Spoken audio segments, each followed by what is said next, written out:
So, hindi lang naman,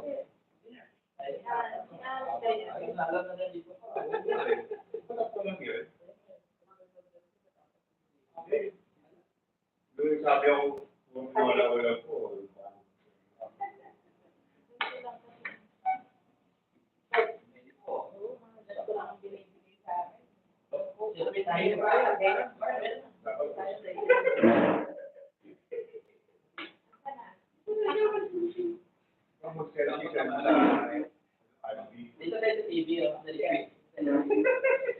itong puminton o hawakan ko yung Sabi natin, sabi sa akin. hindi ako kasama sorry. Guitar.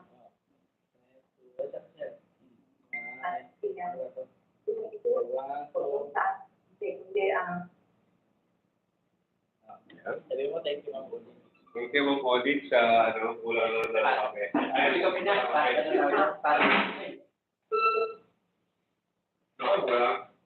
Wala sila. So, ito, may na sa CIT. Salamat sa staff.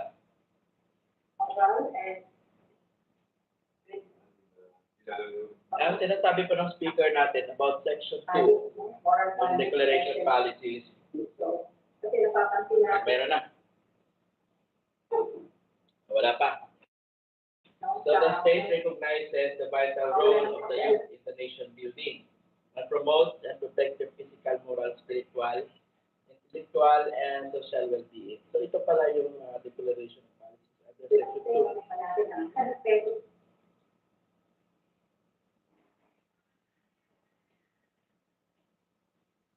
Pinost mo na?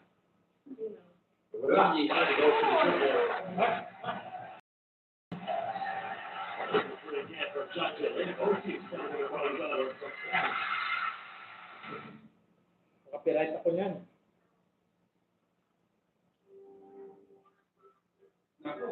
Sorry.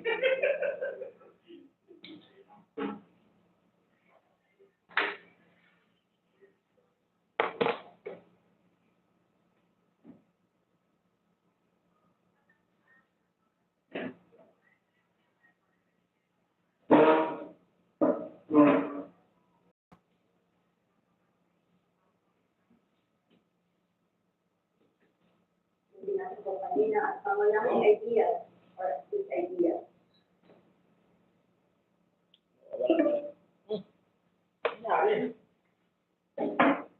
Kape, sir.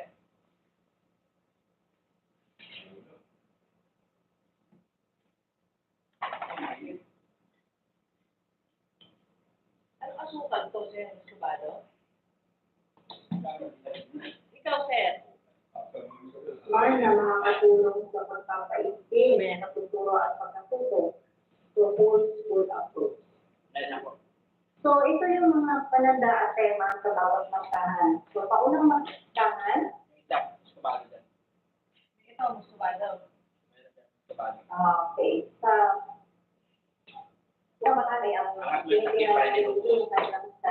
no? Ang tema, pamilya at kapwa. So, sa pangalawang pagkahan, pamilya, pagmamahal sa Diyos, pagmamahal sa kaligtasan, pagmamahal sa kapatid, bayan, ito yung core values natin. Then, ikatlo ay itong sa kapwa at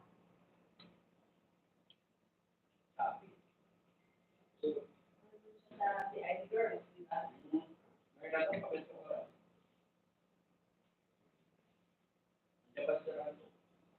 Oo, dalawang meeting nun sa central. Para din sa adjustment.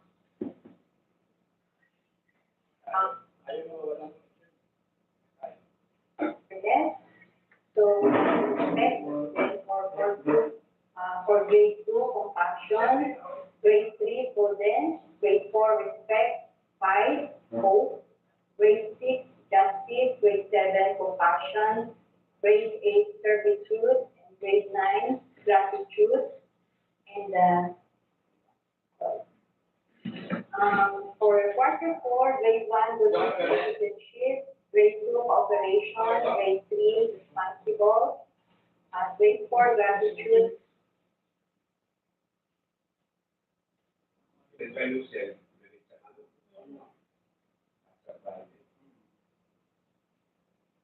Kaya para kung Friday, tayo yeah. Sabi ko.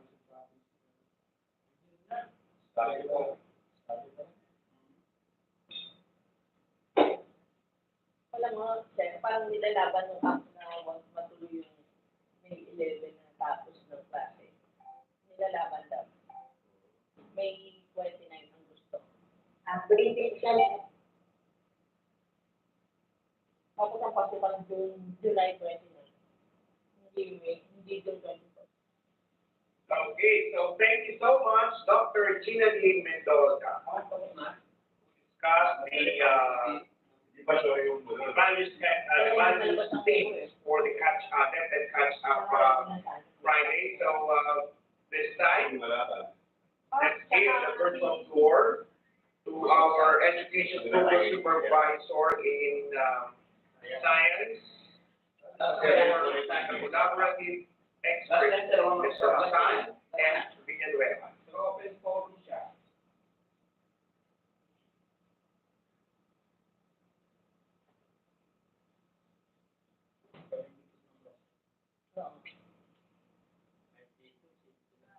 Hello, good afternoon po everyone. Good afternoon, Sir Aga, Ma'am Aline, sa lahat po ng supervisors na kasama natin this afternoon, sa lahat ng school heads, master teachers, head teachers, at lahat po ng teachers na nakikinig pa rin up to this point in time in our orientation for Catch Up Friday. So, ngayon nakita niyo na po ako, i-off ko na po yung video para makabawas ng konti sa paggamit ng Gandhi. Okay, the topic assigned to me is on collaborative expertise. And now that we have listened to all the different topics or areas included in Catch Up Friday, perhaps the burning question is, what if hindi naman ako AP teacher, hindi naman ako health teacher, hindi naman ako expert sa reading, hindi ako language arts teacher, how can I contribute to the Catch Up Friday and what will my role be? Isa lang ba ako magiging haya-hayang buhay tuwing Biyernes? Or is there a role reserved for teachers like me? This is a collaborative effort, yung ating pong Catch Up Friday. And when we have listened to the orientation given by the central office, the initial schedule they presented is that lahat ng teachers will be involved. And part of the ways that we can suit itong mga agam-agam na ganito, tutulong na kakayahan natin ito ang reading, ang peace education, ang health education, or ang values at GMRC, is to participate in what we call collaborative expertise. So yung collaborative expertise, I think the first time that we use this term in the context of DepEd, in DepEd context, was during last year at the National Learning Camp, in which for each week, merong session for teachers, camp teachers to get together and to debrief about the week that has been and to prepare for the coming week. So similarly, the collaborative expertise session or the collaborative expertise through last session is a way to address how teachers can work together to provide meaningful experiences, learning experiences aligned with the topics, with the areas, and with the competencies mentioned in the DepEd order on Catch Up Friday. Okay? So, ang question po is, saang part ng DepEd order natin makikita yung tungkol sa collaborative expertise? Kakambal ng word na collaborative is perhaps yung having an integrative approach to teaching. And in one of the items given in the DepEd order, we have the following passage. Teachers shall employ an integrative approach to teaching. It would be hard to do an integrative approach to teaching if you're doing it solo. Kung mag-isa ka lang, wala kang kausap from other learning areas, it would be quite difficult to really do authentic integrative teaching. So as an example, the content of any learning area can be used as a springboard for developing the reading skills of learners. So meaning, you must be talking to another teacher of another content area if you're a reading teacher. and to develop the reading skills with this concept of the learning area as peer springboard. That's one way po. And another example provided is that peace education teams, as presented earlier, can be integrated into ELE to allow users to explore technology and solutions. Okay, so in these two examples, mentioned in the actual definition, we see that one way for whatever Wala tuloy si ma'am.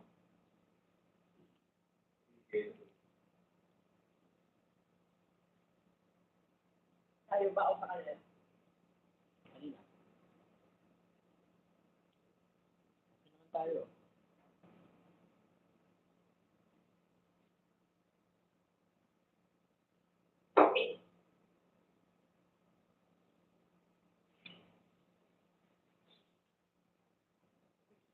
Ganda pa naman ng topic.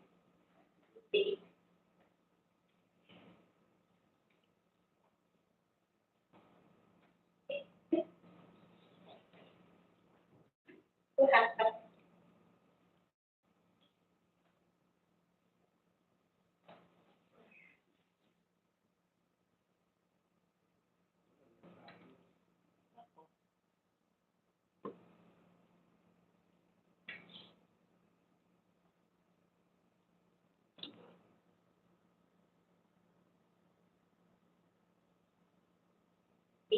thinking, other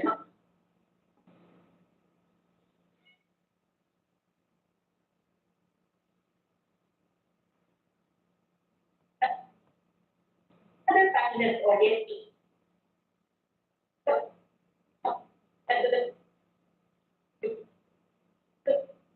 In that end, our common goal is to have always to have improved learning outcomes. So hindi lang tayo basta-basta nag-work together, kailangan we are working together towards one goal. So we can always say na kaya tayo nag-integrate para nga may good learning outcomes, that's true. We collaborate with each other, we build on the strength of each other, and we try to see kung ano magagawa natin if there are things that we can improve on with some mga processes, and we do that together. And all in all, it's because we want to have improved learning outcomes. But the hard truth is that we want to do collaboration because working on this alone is not enough.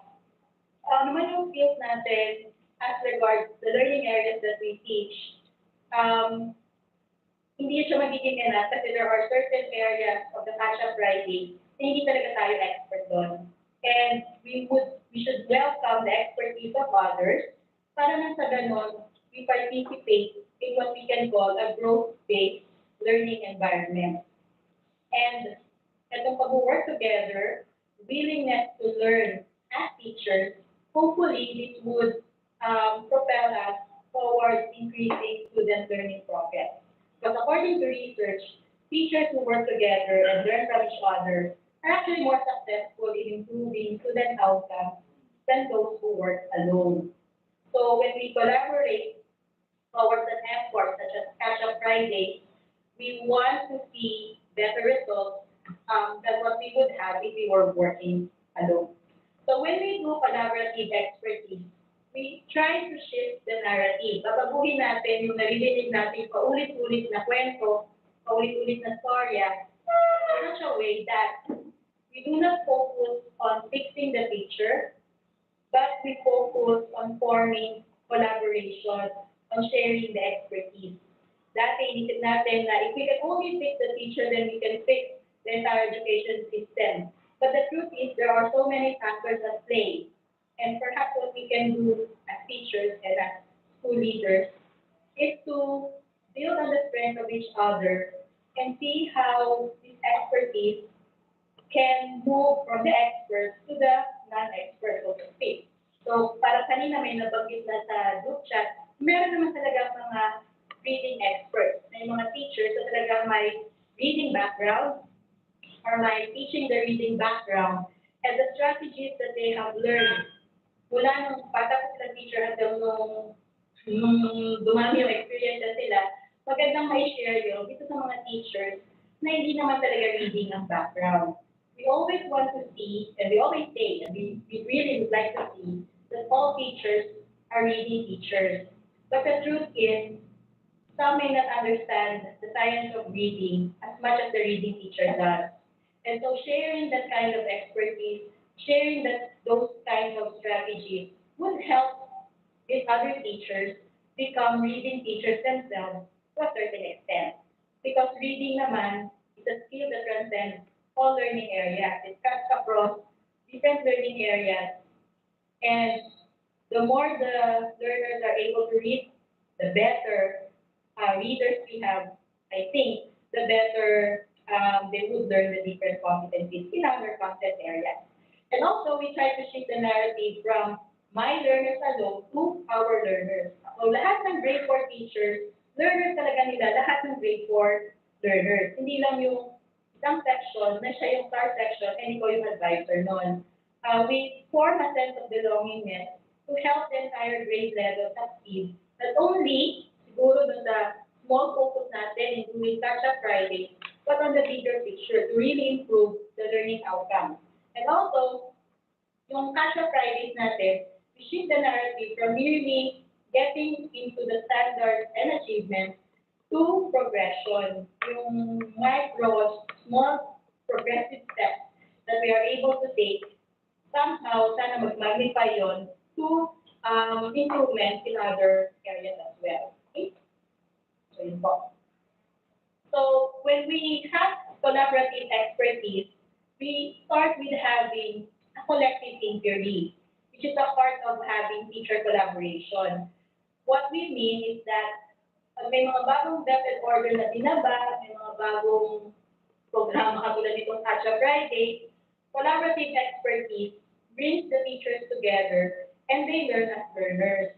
They have a shared goal of improving learner outcomes and iniintindi nila yung proseso na binaba in that way. It's true na maraming gray areas, maraming confusion, especially at the start.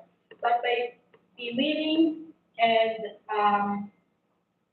by being willing to participate at collaborative expertise, the gray areas are cleared and the mga questions natin na i-air natin na nasasagot. So in learning action cells, teachers contribute as equal, seeking to understand and to respond to what is happening to their learners. Okay? So, yun yung pinaka-heart ng collaborative expertise. We participate as equal. Collective inquiry also fosters a trusting and open learning community in which mistakes are an accepted part of the learning. And also, a collaborative teaching environment provides opportunities for teachers to learn from and with each other on an ongoing basis. So, tuloy-tuloy siya. And tuloy-tuloy din yung opportunity for the teachers to learn from and with each other.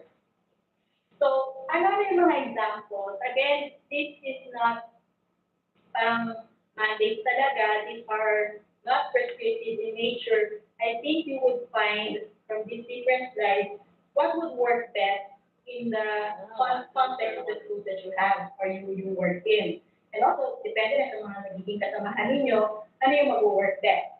So, approaches to collaborative expertise through last session. First is when we have team teaching. And under team teaching, we can have the following. One, teach, one, observe. So, in this case, the teachers take turns teaching and observing. So, for the first Friday, for example, for this reading lesson, ito yung gagawin ng teacher. And the following Friday, iba naman yung teacher na mag-represent and magde-demo nung reading lesson na yun during collaborative session. The purpose of this observation is to find out ano yung mga strategies na gagawin for the next Catch-up Friday session. Another example is yung station teaching, in which each teacher takes responsibility for teaching a different skill or area of content. For example, may naka-assign na siya yung magiging team education tuwing gantong oras, health education, values education, GMRC.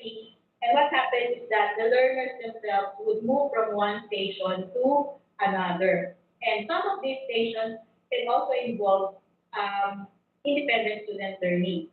Another example is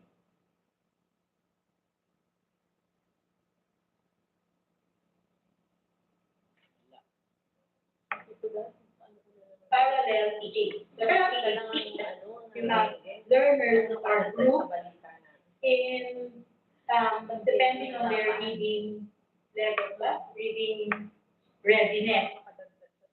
Kung ano man. So I think you have there's a test to do this. So magkakagroup yung mga galing na magbasa, yung mga struggling learners, and all that. And so they cover the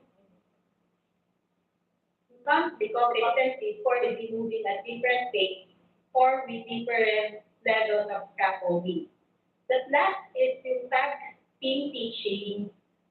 You have two teachers sharing the delivery of content to a learner. The second approach is collaborative planning. So here you have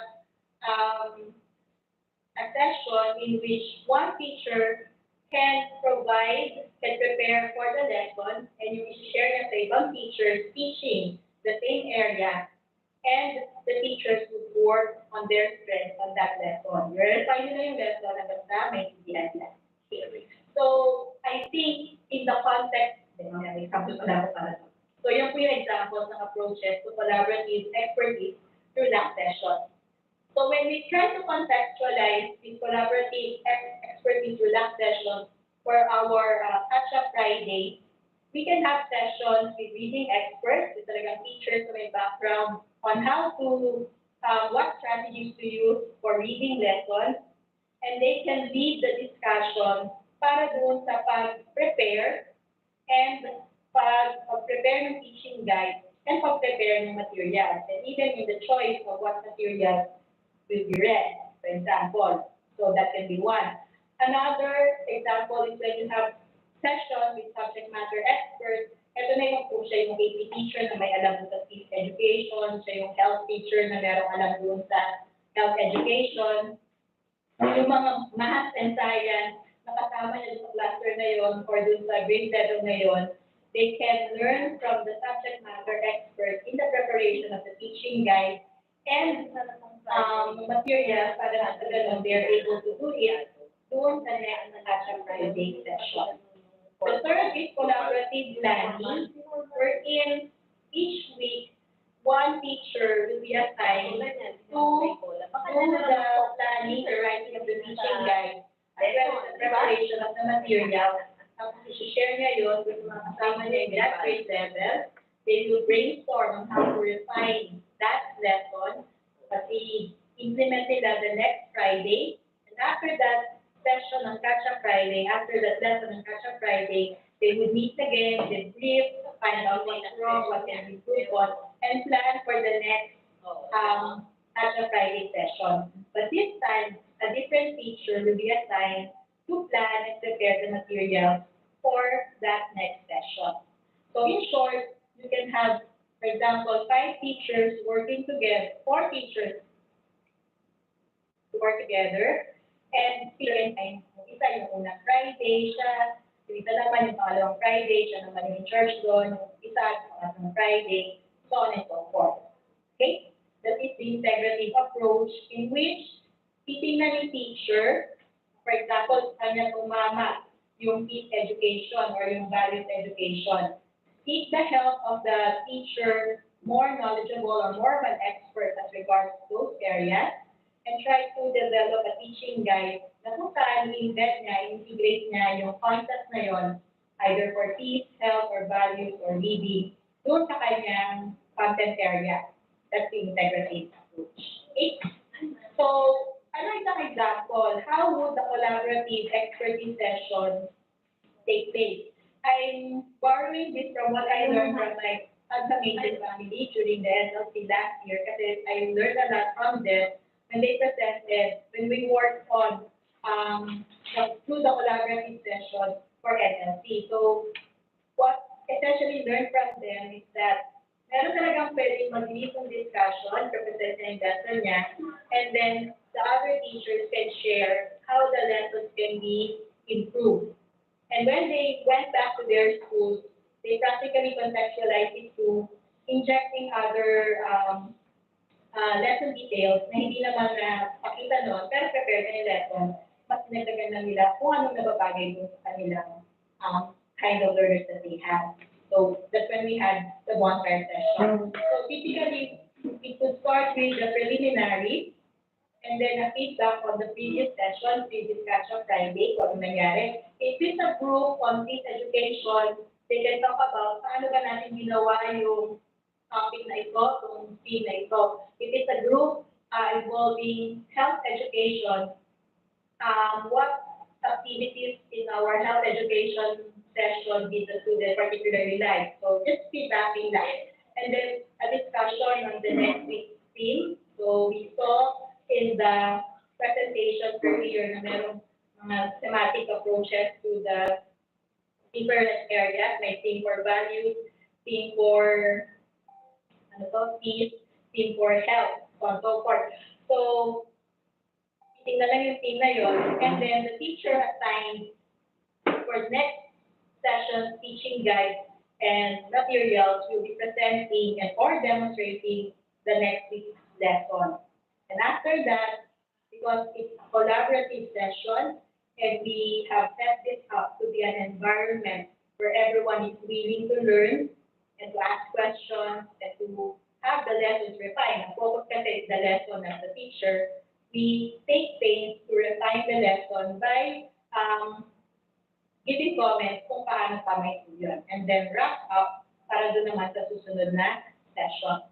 So, if this is just an example, of course, different school cultures will dictate different procedures. Depende yun sa kung paano kayo the last session before, paano kayo nagkakaroon ng collaborative expertise session. But the bottom line is that Asha Friday shouldn't be that burdensome.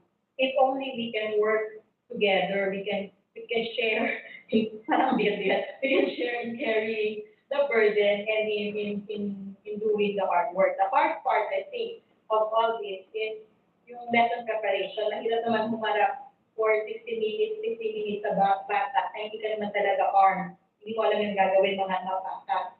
Which is why these things can be prepared beforehand during collaborative expertise session. Okay? So as an example then, we can also take a look at what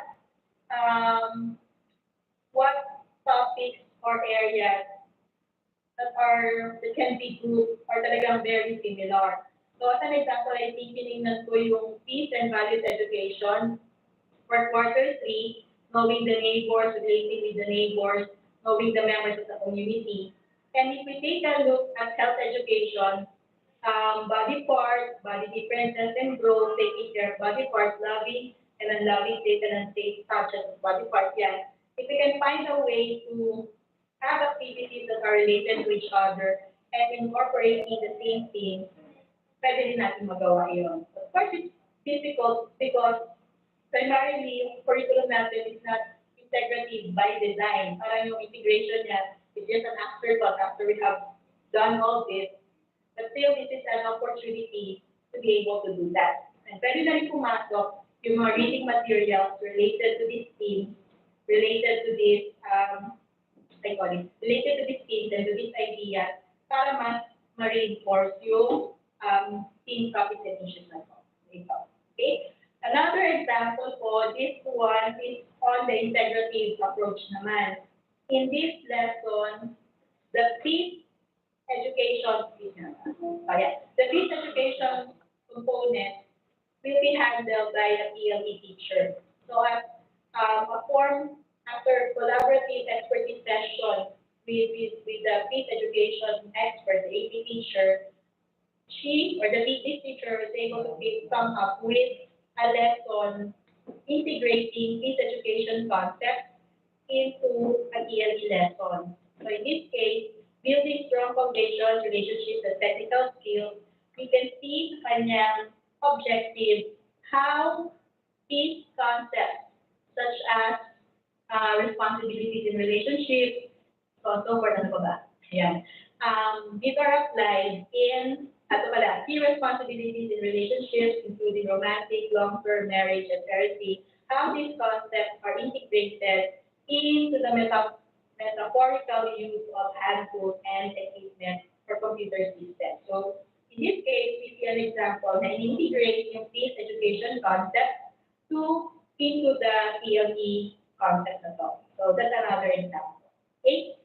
So, I think that's the last part. You can read more on collaborating to improve learner outcomes by going to elearning.ekai.org and also advice sa po sa mga resources.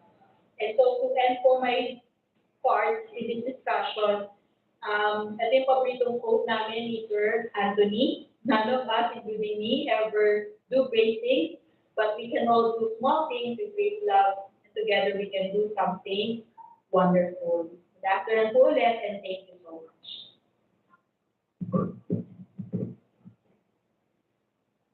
Okay, thank you so much, Ms. Roxanne S. Villanueva, our education program supervisor in science, at gaya po ng paborito namin linya, ang mga DepEd memorandum, ang mga proposed schedule, ang mga guidelines and process ay para mabigbi kamay lamang. Meron tayo 3 ways kung ay mga bagay-bagay na mas na unawaan natin, mas natin i-execute. So with that, once again, thank you so much po sa ating mga education program supervisors na nagbigay ng kanilang panahon para po magpaliwanag ng proseso ng Catch up Friday. guidance. Tapos na siguro yun. Bumisita yung kanina na nandyan na wala. Ah. Bumisita yung kanina ng uso. Yung? Yung lalaki, yung mga